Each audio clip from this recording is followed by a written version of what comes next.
Pernah dengar nama Melkisedek nggak? Namanya cuma muncul sekilas banget di Alkitab, sosoknya misterius. Tapi di balik kemunculannya yang super singkat itu, ternyata tersimpan kunci buat ngebuka salah satu konsep paling dasar dalam iman Kristiani. Yuk kita coba pecahin teka-teki ini bareng-bareng. Oke, buat ngerti soal Melkisedek ini, kita mesti mulai dari sebuah, ya bisa dibilang, teka-teki hukum di Israel kuno. Aturannya tuh jelas banget dan nggak bisa ditawar. Raja itu harus dari suku Yehuda, sementara imam itu wajib dari suku Lewi. Dua peran, dua jalur keturunan yang beda, nggak boleh dicampur aduk. Nah pertanyaannya, gimana ceritanya Yesus bisa jadi raja sekaligus imam agung? Bukannya ini nabrak aturan ya? Nah, ini dia nih akar masalahnya. Menurut hukum Musa, itu kayak ada tembok tebel yang misahin tahta kerajaan sama altar imamat. Dua hal ini nggak boleh digabungin dalam satu orang. Jelas ini jadi sebuah paradoks hukum yang kelihatannya sih mustahil dipecahkan. Dan yang bikin menarik, jawabannya itu bukan dari aturan baru. Justru sebaliknya, solusinya itu udah tersembunyi dari dulu banget di sebuah contoh kuno, sebuah preseden yang bahkan udah ada jauh sebelum hukum Taurat itu sendiri ditulis. Dan disinilah kita ketemu sama sosok Melkisedek. Orang yang tiba-tiba aja muncul entah dari mana di kitab Kejadian, tapi udah megang dua jabatan yang kelihatannya mustahil buat disatuin itu. Coba deh perhatiin gimana Alkitab ngegambarin dia. Hampir nggak ada info soal keluarganya, orang tuanya siapa, silsilahnya gimana. Ini bukan karena penulisnya lupa loh, ini sengaja. Justru misteri soal silsilahnya ini, itu petunjuk teologis yang penting banget. Surat Ibrani ngejelasin tujuan dibaliknya dengan gamblang banget.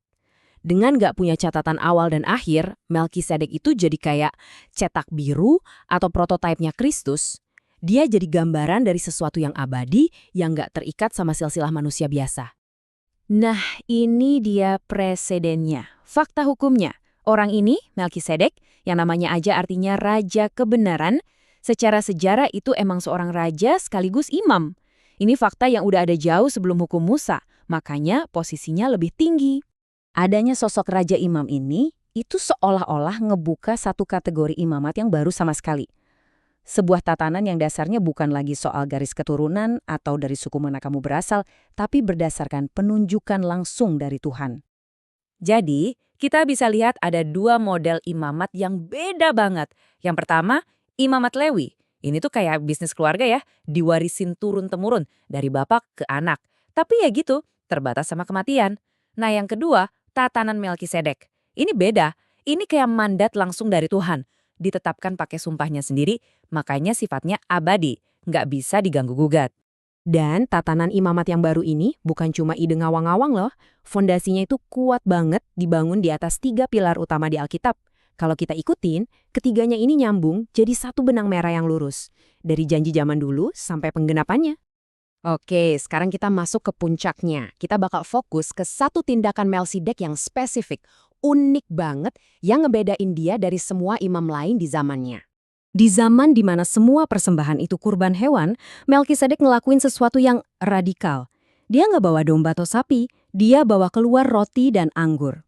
Kelihatannya sederhana ya, tapi tindakan ini punya makna kenabian yang dalam banget, yang gaungnya kerasa ribuan tahun kemudian. Lompat ribuan tahun ke depan, di perjamuan terakhir, Yesus ngambil elemen yang persis sama, roti dan anggur, buat bikin perjanjian yang baru dan abadi. Sadar nggak? Dia seolah-olah sengaja melompati tradisi kurban domba Paskah dan langsung nyambung lagi ke polanya si Melkisedek ini. Artinya apa? Artinya, Ekaristi itu bukan sesuatu yang ujuk-ujuk ada. Ini adalah penggenapan dari pola yang udah ada dari dulu banget.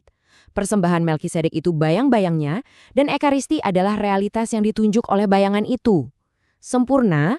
Nah, ini yang ngebawa kita ke warisan Melkisedek. Kenapa sih nama yang kuno ini masih disebut-sebut sampai sekarang di dalam doa-doa gereja yang paling sakral? Inilah warisannya. Tatanan Melkisedek itu jadi kerangka teologis yang ngejaminkan kalau imamat Kristus itu kekal dan berlaku buat semua orang. Nggak terikat waktu, tempat, atau suku. Dan imamat ini terus hidup sampai sekarang lewat misa.